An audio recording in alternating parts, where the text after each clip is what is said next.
किमान वेतन कायद्याप्रमाणे पगार मिळावा यासह विविध मागण्यांसाठी गेल्या 2 वर्षांपासून इचलकरंजी महापालिकेतील कंत्राटी कामगार संघर्ष करतायत।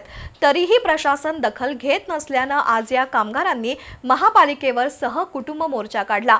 पण आंदोलकांना प्रवेशद्वारावर अडवण्यात आलं, त्यामुळे कामगारांनी ठिय्या आंदोलन करत जोरदार घोषणाबाजी केली। अखेर महापालिका प्रशासनाने किमान वेतन कायद्यानुसार वेतन देण्याचा निर्णय जाहीर केला आणि त्यानंतर 16 जानेवारीपासून सुरू होणारा बेमुदत संप तात्पुरता स्थगित करण्यात आला। इचलकरंजी महानगरपालिकेकडे काम करणाऱ्या कंत्राटी कामगारांना किमान वेतन कायद्यानुसार पगार मिळत नाही। त्यासाठी वारंवार निवेदन देऊनही प्रशासन फारसं गांभीर्याने घेत नाही। अशा परिस्थितीत आज नगरपरिषद कर्मचारी समन्वय समितीच्या नेतृत्वाखाली इचलकरंजीतील कंत्राटी कामगारांनी डॉक्टर आंबेडकर पुतळ्यापासून महापालिकेवर सहकुटुंब मोर्चा काढला।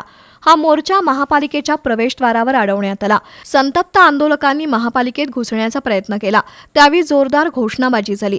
सुमारे 2.5 तासाच्या आंदोलनानंतर उपायुक्त प्रसाद काटकर, स्मृती पाटील आणि कामगार नेते ए.बी. पाटील यांच्यात चर्चा झाली।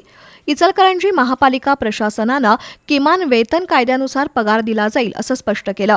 त्यानंतर 16 जानेवारीपासून सुरू होणारा बेमुदत संप तात्पुरता स्थगित करण्यात आला।